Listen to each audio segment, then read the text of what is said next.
Okay, so let's open this up. The packaging is quite thin, as you can see, and what they do is they package the band and the strap together.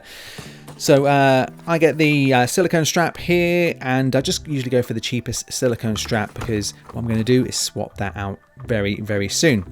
And then I've gone for the new titanium natural Apple Watch, and I'm quite curious to see how this looks because I usually go for the stainless steel color, and that's always my favorite. It's a little bit more expensive, but it looks really, really nice. So in the box here, quite similar to the previous Apple Watch boxes that you get. Inside here is likely to be just some instructions and the charging cable. Now, what's a bit different this year, I don't know if this came with the Series 9, but this year we get a braided cable. And I like this because I think these braided cables not only look a little bit better, but they last a lot longer as well.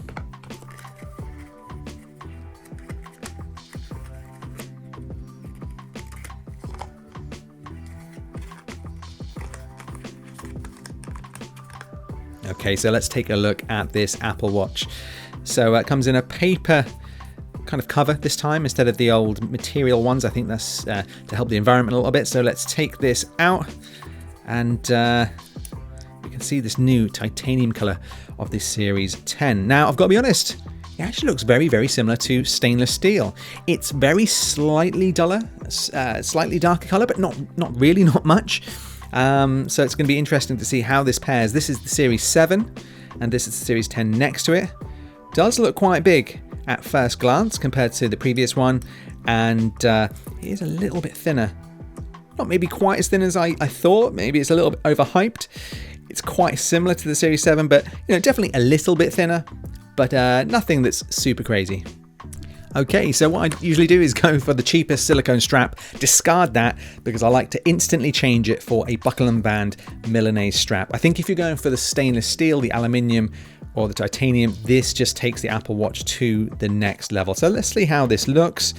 This is, of course, a stainless steel one. We've kind of made it so it will work with the titanium, and there we go. I think this looks absolutely beautiful. The color match is still really, really nice, even though the material is slightly different on the Apple Watch. That looks so, so nice. So let's try this on. Of course, this should fit because this is my Series 7, and there we go. It's looking absolutely beautiful already.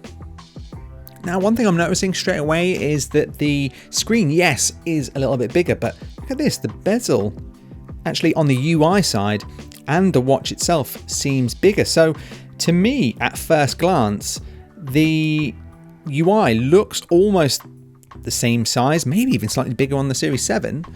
And now we have some quite large black borders on the Series 10. So this is quite interesting. So something we're going to take a look at in the full review. But thanks for watching this, and we'll see you in the next video. Make sure you leave any comments or questions below, and we'll feature those in the full Apple Watch Series 10 review.